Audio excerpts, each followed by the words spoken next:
we have a pride issue thinking it's always Satan, but sometimes it's just us, right? So let that sink in today, right? Sometimes it might be just you that's just wanting to sin, right?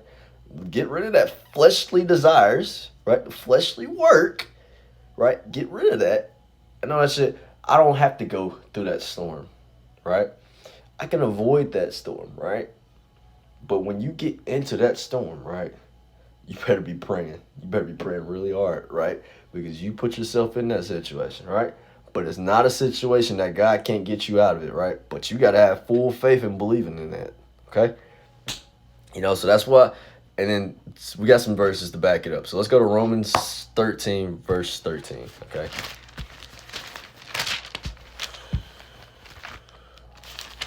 Romans 13, verse 13.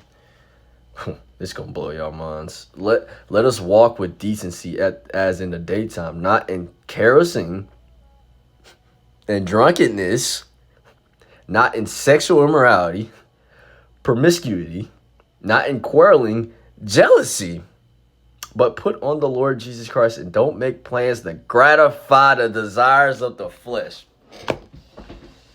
Oh, man. Guys. We literally just went over this one verse. Just went over what? 1, 2, 3, 4, 5, 6. 6 works of the flesh, man. And he says it, and then after that verse, he says, but put on the Lord Jesus Christ and don't make plans to gratify desires of the flesh. Do not make plans to get yourself into that storm. You can avoid yourself from getting into that storm from the beginning, right? Some of these sins are avoidable, but sometimes we put ourselves in those situations, right? That's why we need to think it through with God before we get in those situations, right? Because sometimes you might not have to be in that situation, right? To be in a way where you could sin or whatever it could be, right? But we do that to ourselves sometimes, right? But we're not perfect, right? We're not perfect, but there's still some things, discipline, right? There's still something you can discipline yourself and like, no, I know how I am.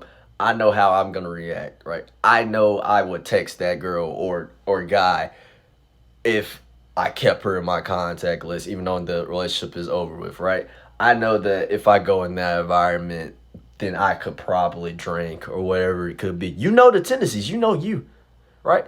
So don't put yourself in that situation. I know that if I get around a certain friend group, right, I'm going to start smoking or